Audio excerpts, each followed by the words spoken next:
Timberwolves. They've been atop of the West most of the season, fluctuating a little bit between 1 and 2, depending on the week. But recently, Karl Anthony Towns tore his meniscus. It's been reported he's out at least a month at the minimum, which would mean he would be back in time for the playoffs. We'll see if that timeline does stand or not. But with this injury especially, and if Minnesota goes into a first-round series without Karl Anthony Towns, do you think they have a chance to still win that first-round series? Dude, I don't know. All season long, the Timberwolves have been a team I just honestly can't really get a read on. They're on one hand, they're the best defensive team in the NBA. Okay, first in points allowed, only allowing 106.6 per game, and they have the best opponent field goal percentage. Teams are only shooting about 44% when they play Minnesota. So this comes to no surprise, right? McDaniel's scoffing the perimeter. Edwards, a good defensive player when he chooses to be. And Rudy, of course, in the paint, protecting. He's a walking top 10 defense no matter what he does, right? They also have a superstar offensive player in Anthony Edwards who can create his own shot, and they have a really veteran supporting cast around him. Floor general and Mike Conley. They have the pieces to be a very successful playoff team. As you spoke, Karl Anthony Towns recently underwent surgery. He's supposed to miss a month.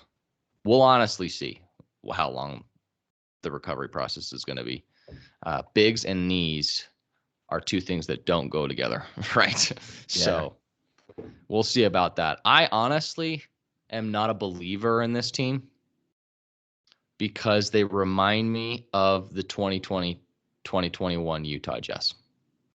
It pains me to say that as a Jazz fan, but they're almost identical, right? The Jazz got the number 1 seed around a superstar 2-guard in Donovan Mitchell with the same point guard alongside of him, Mike Conley, and Rudy Gobert.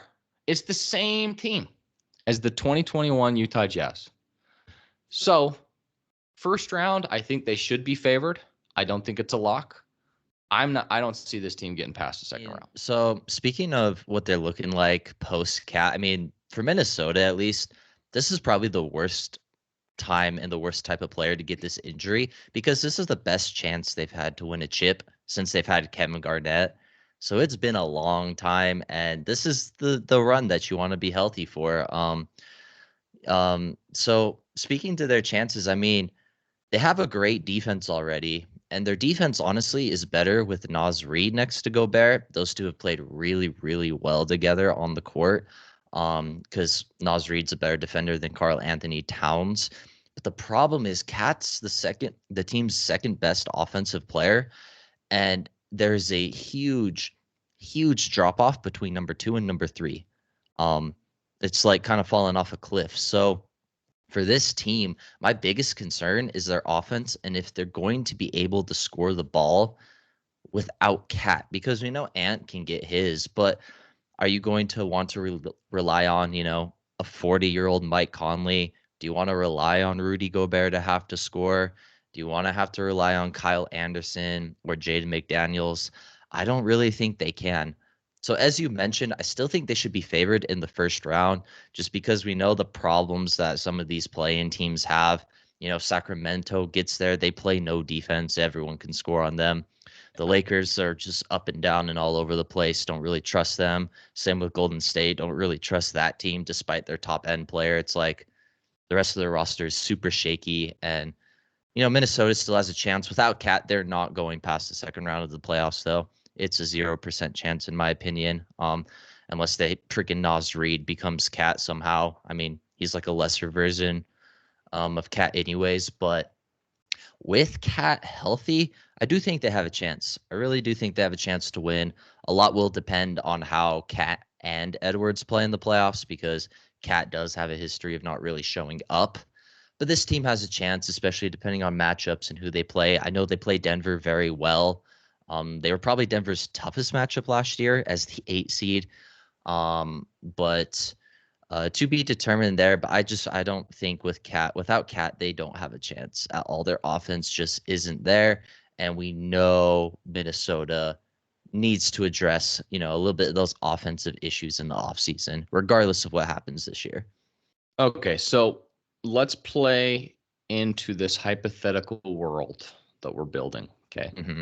Let's say Karl Anthony Towns misses the first round of the playoffs. That seems like a pretty likely possibility, especially with getting a surgery on his meniscus. I mean, a month, that seems a little short from what we've seen in the past. Right now, let's say the standings stayed exactly the way they were. The Lakers and the Warriors would miss the playoffs, which I think they beat Dallas in a play-in. So, but Mm-hmm. hypothetically, they're out. They would match up with the Phoenix Suns in the first round. Are you taking the Timberwolves over Phoenix? That's probably the one team in Phoenix that I would pick to beat them out of all those potential play-in teams Exactly. would be Phoenix, because I picked them over Golden State, LA, Sacramento, Dallas, but then you get to Phoenix and I'm like, like I said, I just don't think that team has the firepower to keep up with a team like Phoenix, bearing Phoenix has all three of their stars. If Phoenix only has two of Yeah, the it's fair. guys, if Phoenix only has two of those guys, which they have basically all year, I would pick Minnesota. But if they have all three of those guys, give me Phoenix, man. A healthy Phoenix team upsets a injured Timberwolves team. Hmm. I agree with you. And it honestly it just plays to the fact that I just could never get a real read on this team. They feel a lot like the 2021 Utah Jazz, the Memphis Grizzlies of last year, you know, a young team that kind of exceeded expectations. And, well, they're not really a young team, but a team that exceeded expectations from where they were last year. And they'll probably get got, being that Cat is injured now. I think a lot of it too has to do with the fact that we've never seen them make a run before, because I feel like the trend with teams usually is, okay, they're on their come up, right? They had a good year. Either lost in the first or second round, and then they come back the next year, and that's when they make their jump, right? Like these teams are making progressive steps forward. We've just never seen them get out of the first round of the playoffs since they've had Kevin Garnett, and that's probably the biggest stain that we feel, at least looking at and watching this team, is it's like, okay, they look good. The eye test looks good. They play good against good teams. They're at the top of a very good Western Conference, but we haven't really seen them do anything in the playoffs to give us that belief that they can at least win in the first two rounds and give themselves a chance. We also haven't had this much parity in the West. I Oh, mean, the yeah. West has always historically been like, holy crap, it's just crazy competitive. The last two seasons in particular, the mere fact that the Lakers made it to the conference finals as a seventh seed. Last year, the Heat made it to the finals as an eighth seed, right? The NBA has so much parity because of the talent. I don't think it's ever been closer in terms of the talent pool. Like every team has somebody to watch. Every team has something to like throw their hat in the name for as a contender, right? There's been one team all year this season, and it's been Boston, that has honestly been better than pretty much everyone else. Yep. However, as far as the West goes, there hasn't been a team that's been head and shoulders above really anyone, 1 through 6.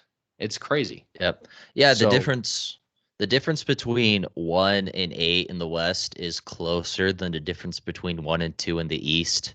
And Cleveland's been good. Cleveland would be competing for that one seed in the West. And it's like Boston's just been that much better than everyone. And if everyone's as good as everyone, matchups will matter a lot more than they normally do because the talent is so evenly spread.